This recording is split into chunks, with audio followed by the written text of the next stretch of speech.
Alright, we'll see how this goes. I'm going to narrate the setup here. I probably won't narrate throughout the... Well, actually, I probably will. I'll probably just add it post a narration of the battle as we need to, but I wanted to narrate the setup before we get started here. This is a sort of a modified replay of the first scenario of the Campaign Carnival 2022 fantasy wargame campaign. In this situation, the forces of Heirland, some of which are here, have lost the first battle, which was conducted essentially before the campaign started, and their army is fleeing, and most of the army has fled. The remainder is going to be coming through.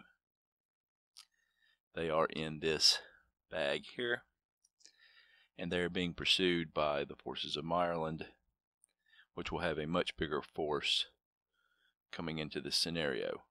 That group of dice you see at the top there, that's their cavalry, so they'll be the first units that will come on from that army.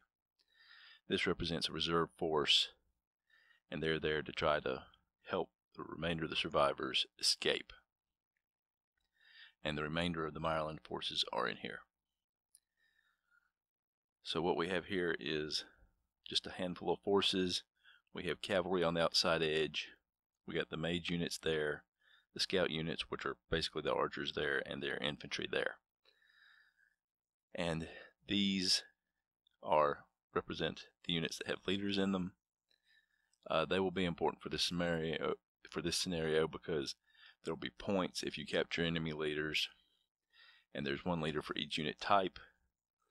And the first of each unit type that comes on the board for the Mireland forces will also have a leader. All the forces coming on the board will be considered disorganized. The Heirland forces, because they are retreating after a loss in battle. The Mireland forces, because they become a little disorganized in pursuit. And the way that you will become undisorganized is when on your side's turn you are within 3 inches of one of the leader units. And the first units on, obviously for Mireland of each unit type, since they will have a leader, they will become undisorganized immediately. Disorganized units will be marked with a little marker here. And the way we're going to decide how these units are deployed is this deck of cards here. Numbers and jokers will be Mireland forces, and the face cards, the court cards, will be the Ireland forces.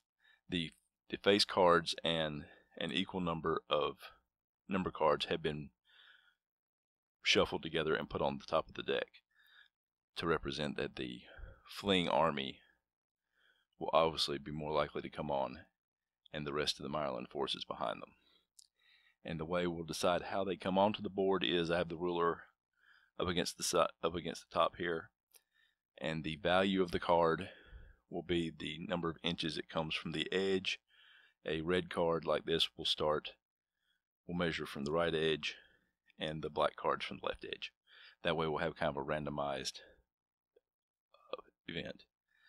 Terrain wise, basically this corner is wooded. This section right here where there are the 2 hill markers, that is a wooded hill. And in this game system, in the Dice Legions game system, what woods do is they give you cover, and cover allows you to re-roll. If you get any hits against you, you get to roll saves, and then if you miss saves, you get to re-roll if you're also under cover. And that's basically it. I've got another board set up with the different units marked, showing which units are which, and also a way to tally the score at the end. And so we're gonna... Oh, and the last thing is activations. Generally, you have 1 activation for every 3 units, so the Ireland forces have 3 activations already. Disorganized units are just going to move on their side's turn until they're undisorganized. And as units become more undisorganized, the number of activations will increase for each side of the army as they gain control of their units.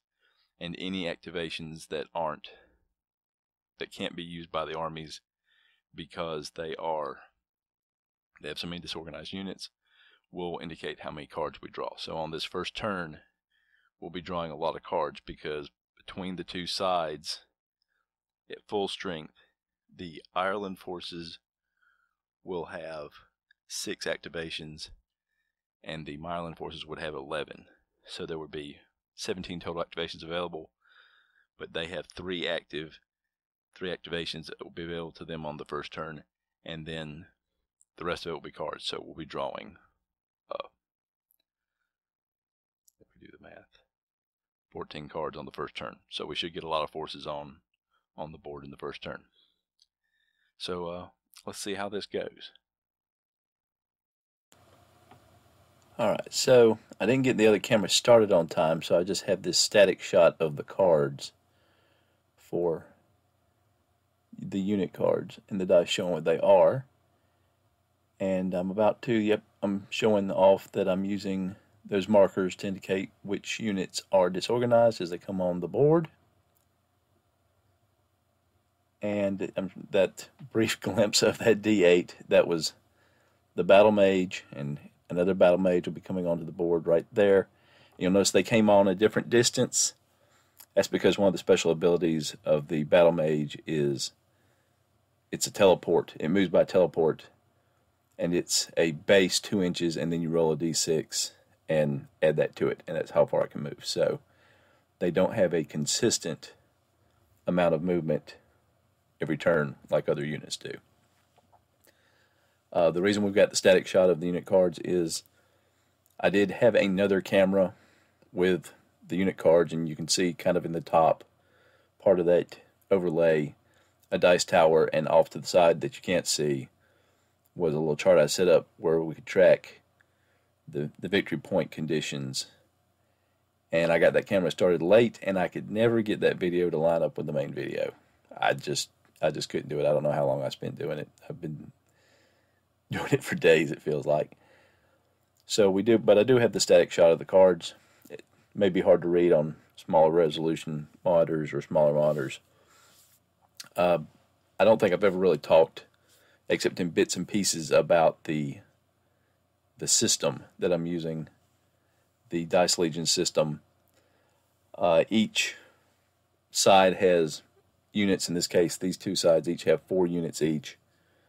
They roughly break down into an infantry and a cavalry and a ranged unit, and then what they call a character unit, which is supposed to be represented by your more D&D style dice and not just D6s with pips. And in this case, for the Ireland forces at the top, it's the Battle Mage, and for the Mireland forces at the bottom, it's the Rage Beast. Unfortunately, I don't know if I just didn't mix the dice well enough for the Mireland forces, or if it's just the nature of the D8s to sink to the bottom. But most of the Rage Beasts didn't come out to the very end, so they didn't have much of an effect on the battle.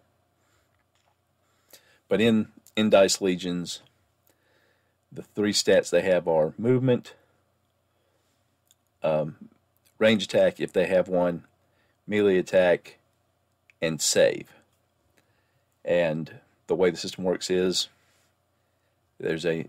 all those are a number of d6s essentially, except for movement. Movement is an established amount, usually 3 or 4 inches. And then range attack indicates how far the range can be. It can be 3, 4, 5 inches of range.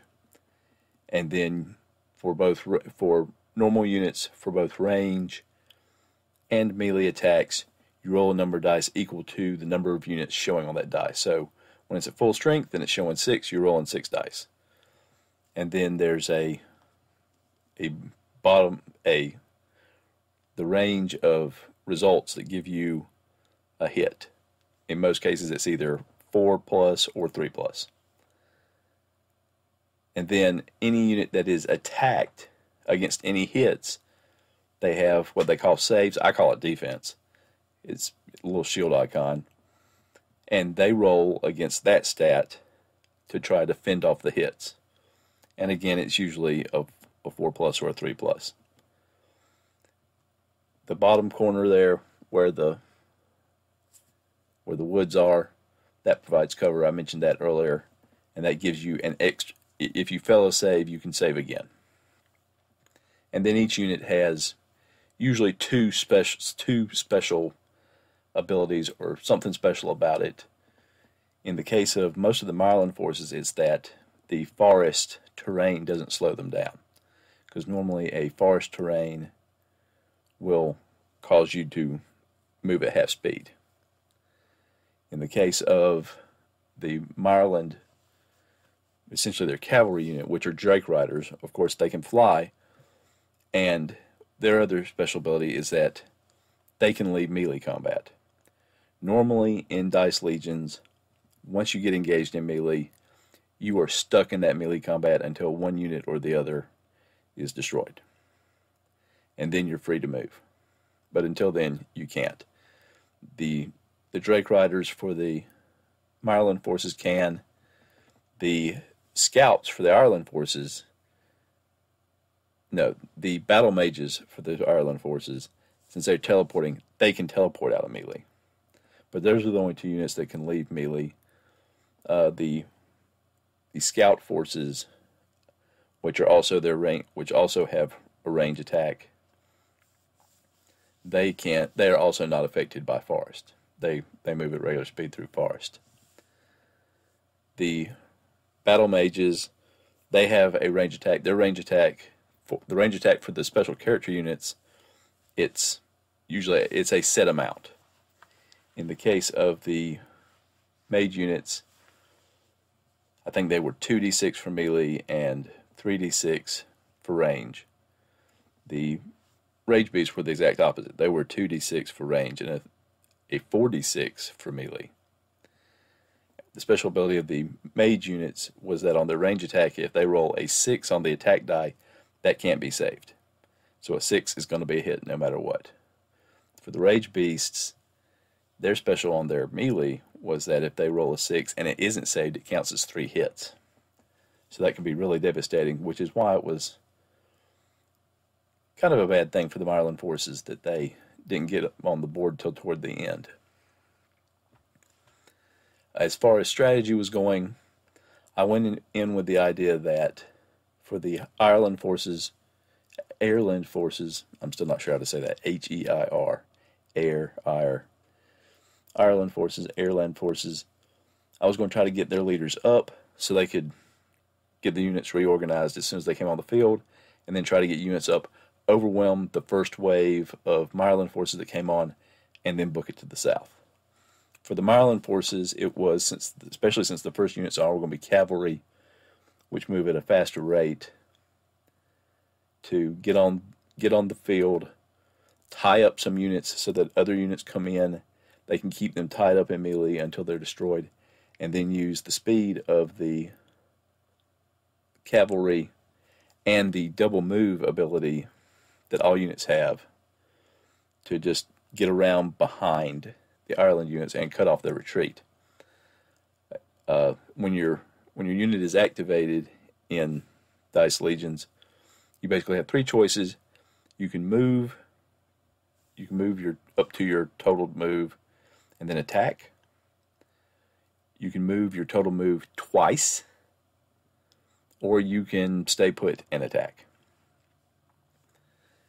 And so with both forces, I was going to try to make use of that double move for the Ireland forces to escape once we got some units undisorganized. There's got to be a better word for that. And get everybody out as quickly as possible. And for the Mireland forces to, especially with the cavalry, which have the longer reach, to get down behind and be able to block off and tie people up, because the only units you can't really tie up for the Ireland forces are the Battle Mages, since they can teleport out of melee.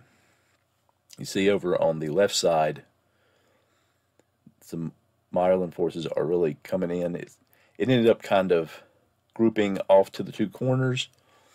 One of the unanticipated effect I had of the way I was bringing those other units onto the board is that by assigning certain ranges of cards to each side, and by using that same value of the card to indicate how many inches from the edge they were coming in, the Ireland forces coming on the board were going to be concentrated kind of toward the middle, since the face cards are the highest value, and the Ireland forces were going to be back toward the corners. So most of the action developed on the corners, and then some of the Mireland forces swept in on that left side to get down to attack other units.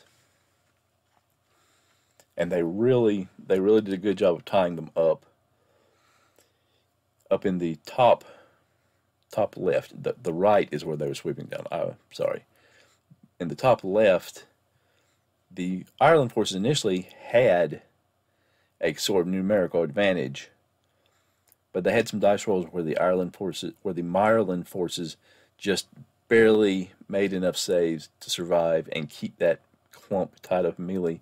And as more units came in off the edge of the board, I'd made the decision that the disorganized Mireland forces would be moving toward the nearest Ireland unit, as long as they were disorganized. And so it actually kind of worked against Ireland getting the leader units up front and getting their units undisorganized quickly, because that sort of free movement that all disorganized units were getting was eliminated. I thought that being able to do double moves would make up for that, but I don't think it ended up doing so. Not a lot of units that came on the board for Ireland made it off the board on the other side. In fact, I'm not sure if any did. I didn't keep notes as well as I did with the last battle that I did there. And you can see the Mireland force kind of sweeping in. The two on the right side, the two darker D8s, those are Rage Beasts. So they made it down there, and that gave them the ability to do range attacks on units that were trying to get away. You had a couple cavalry units coming down there. That one cavalry unit in the middle really tied people up, tied up that one leader until it was destroyed eventually. And again, it was a situation where there were a couple rounds where just one more hit would have finished that cavalry unit off, and they just couldn't get that hit on it. And I believe that was also a leader unit for them. Now that I look at it, you see the round token. That's a leader designation.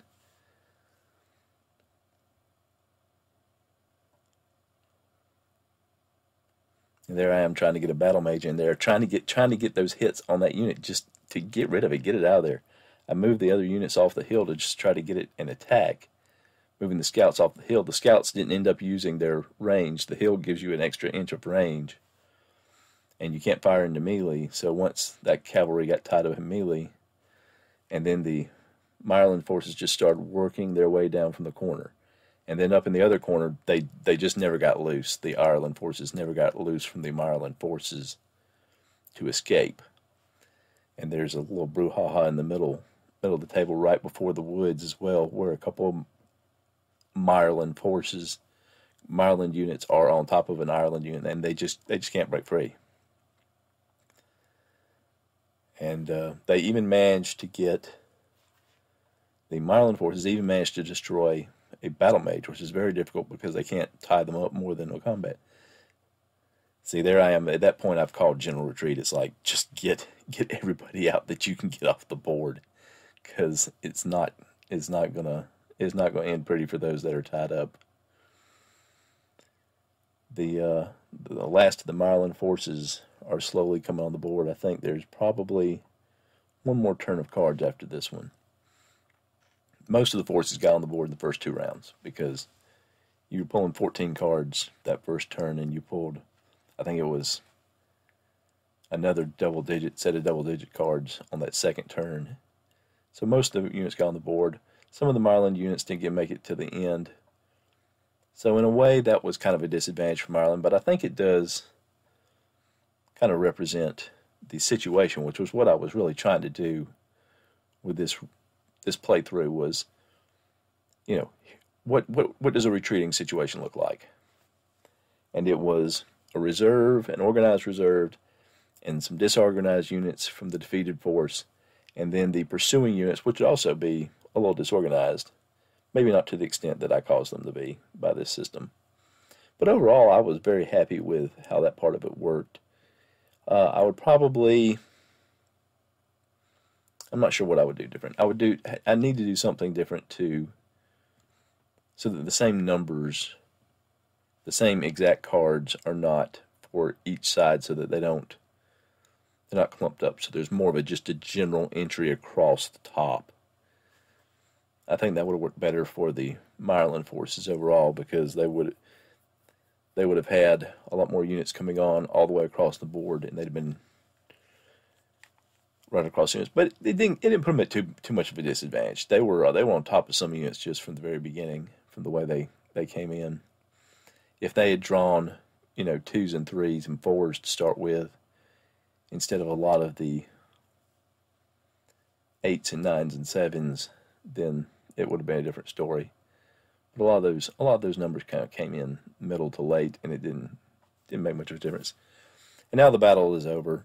This is the sort of the situation board I made. You see, Mireland did manage to destroy a battle mage, and the 2 tokens down there in the bottom show the leaders that they captured.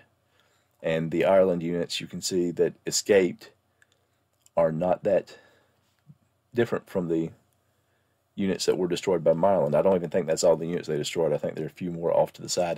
They wouldn't fit on the box. None of the units were disorganized when they escaped.